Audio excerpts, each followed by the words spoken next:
ప్రపంచం నలుమూల నుండి ఎన్నో విలువైన కళాఖండాలు, వస్తు సామాగ్రి సేకరించారు. ఈ మ్యూజియంలో భద్రపరిచారు. వీటిలో చెప్పుకోదగిన గంటల గడియారం. గంటల గడియారం ప్రత్యేకత ఏమనగా మనిషి బొమ్మ బయటకు వచ్చి గంటని కొట్టి లోపలికి వెళ్ళడం ప్రత్యేకత. మరొక ప్రత్యేకత ఏమనగా రెబెకా శిల్పం. రెబెకా శిల్పం ప్రత్యేకత ఏమనగా ఒక ఆడ మనిషి నెత్తి మీద నుండి కింది వరకు సన్నటి పరదను కప్పుకున్నట్లు ఆ పరద నుండి ముఖం కనబడుతున్నట్టు ఉంటుంది. ఈ శిల్పం చెక్కిన ఆయన 19వ శతాబ్దానికి చెందిన జీబీ బెంజౌని ఇటలీ దేశస్థుడు.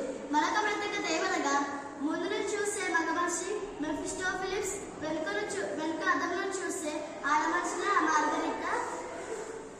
వీటితో పాటు అందమైన పాలరాతి శిల్పాలు, ఏనుగు దంతంతో చెక్కిన బొమ్మలు, రాజుల షేర్వానీలు, సిపాయిల బొమ్మలు. ధన్యవాదాలు. పూజలకు శుభోదయం. నా పేరు నిష్ఠ, 6వ తరగతి చదువుతున్నాను. పూజలకు శుభోదయం. నా పేరు మెగుసిన్, నేను 6వ తరగతి చదువుతాను. ఈరోజు వివరించబోయే అంశం ద్విత్వాక్షరం, సంయుక్తాక్షరం. సంశ్లేషాక్షరం, గుణింత పదాలు. ద్విత్వాక్షరం. ద్విత్వాక్షరం అంటే ఒక హల్లుకు అదే హల్లు ఒత్తుగా వస్తే దాన్ని ద్విత్వాక్షరం అంటారు. కాకి కావుతూ ఖ, గాకి కావుతూ ఘ, చాకి చావుతూ ఛ, దీన్ని ద్విత్వాక్షరం అంటారు. కొన్ని పదాలు: అవ్వ, బువ్వ, దవ్వ, దవ్వ, రవ్వ, చువ్వ, మువ్వ, చువ్వ. సంయుక్తాక్షరం. సంయుక్తాక్షరం అంటే ఒక హల్లుకు వేరొక హల్లు ఒత్తుగా వస్తే దాన్ని సంయుక్తాక్షరం అంటారు. రుక్మిణి, రుక్మిణి, అరణ, అర్చన, డాక్టరు, డాక్టరు. సంశ్లేషాక్షరం ఒక హల్లుకి ఒకటి కన్నా ఎక్కువ ఒత్తిడి వస్తే దాన్ని సంశ్లేషాక్షరం అంటారు. గుణింత పదాలు. గుణింతపు గుర్తులతో తయారయ్యే పదాలు దాన్ని గుణింతపు గుర్తులు అంటారు. ఆ కలకట్టు, ఆ దీర్ఘం, ఈ గుడి, ఈ గుడి దీర్ఘం, ఊ కొమ్ము, ఊ కొమ్ము దీర్ఘం. మీ ముందు కొన్ని పదాలు ఉన్నాయి. ద్విత్వాక్షర పదాలు, సంయుక్తాక్షర పదాలు, సంశ్లేష పదాలు, గుణిత పదాలు వేరు చేయండి.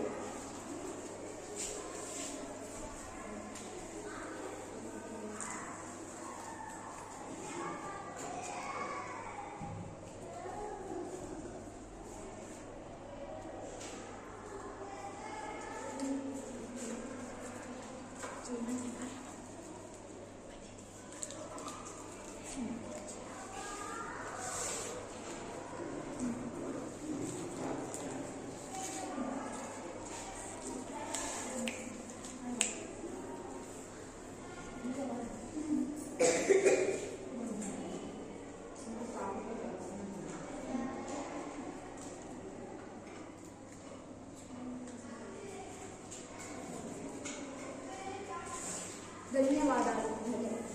శుభోదయం. నా పేరు దీపిక, నేను 7వ తరగతి చదువుతున్నాను. నా పేరు మౌనిక, నేను 7వ తరగతి చదువుతున్నాను. ఈరోజు మేము వివరించబోయే అంశం ద్విత్వాక్షరం, సంయుక్తాక్షరం, సంశ్లేషాక్షరం.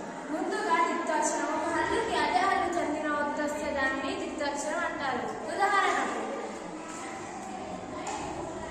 కాకి కావత్తు, గావత్తు, చాకి చావత్తు. కొన్ని పదాలు: అక్క, తొక్క, నక్క, పక్క, చెక్క, ముక్క, చుక్క, మొక్క. రెండవది సంయుక్తాక్షరం. ఒక హల్లుకు వేరే హల్లుకు చెందిన ఒత్తు వస్తే దానిని సంయుక్తాక్షరం అంటారు. ఉదాహరణకు అరణ, అర్చన,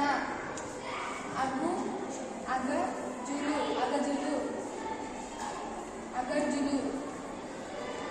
మూడవది సంశ్లేషాక్షరం. ఒక హల్లుకి వేరే హల్లులకు చెందిన ఒత్తులు ఒకటి కంటే ఎక్కువ వస్తే దానిని సంశ్లేషాక్షరం అంటారు. ఉదాహరణకు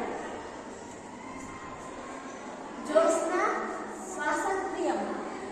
మీ ముందు కొన్ని పదాలు ఉన్నాయి. ద్విత్వాక్షర పదాలు, సంయుక్తాక్షర పదాలు, సంశ్లేషాక్షర పదాలు. వీటిని వేరు చేయండి.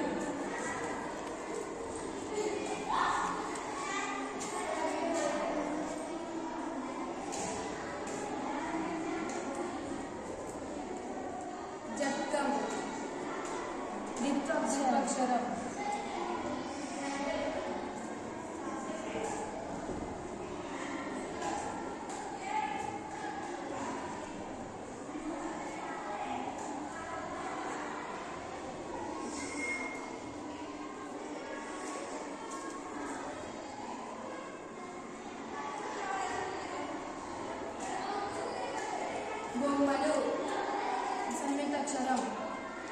ధన్యవాదాలు. నమస్కారం, నా పేరు కల్పన. నేను 5వ తరగతి చదువుతున్నాను. నేను మీ గురించి పోయే అంశం తెలుగు నెలలు, ఋతువులు, కాలాలు. తెలుగు నెలలు 12, ఋతువులు 6, కాలాలు 3. ముందుగా తెలుగు నెలలు: చైత్రం, వైశాఖం, జ్యేష్ఠం, ఆషాఢం, శ్రావణం, భద్రపదం, ఆశ్వీజం, కార్తీకం, మార్గశిరం, పుష్యం, మాఘం, ఫాల్గుణం. ఇంగ్లీష్ నెలలు: జనవరి, ఫిబ్రవరి, March, April, May, June, July, August, September, October, November, December. ఋతువులు మొత్తం 6. 12 నెలలు. 2 నెలలకి ఒక్క ఋతువు మార్పు ఉంటుంది. వసంత ఋతువు చైత్రం, వైశాఖం మాసాలు. గ్రీష్మ ఋతువు జ్యేష్ఠం, ఆషాఢం మాసాలు. వర్షా ఋతువు శ్రావణం, భద్రపదం మాసాలు. శరద్ ఋతువు ఆశ్వీజం, కార్తీకం మాసాలు. హేమంత ఋతువు మార్గశిరం, పుష్యం మాసాలు. శిరీష ఋతువు శిశిర ఋతువు మాఘం, ఫాల్గుణం మాసాలు. కాలాలు 3.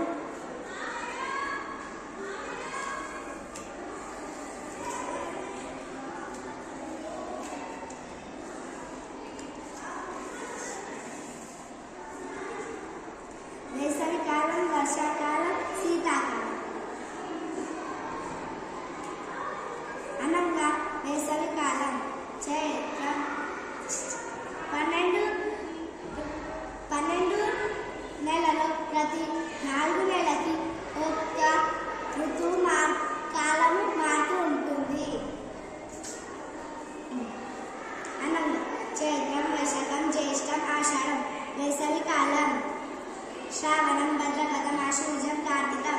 వర్షాకాలము శీతాకాలం మార్గశిరం, పుష్యం, మాఘం, ఫాల్గుణం. శీతాకాలం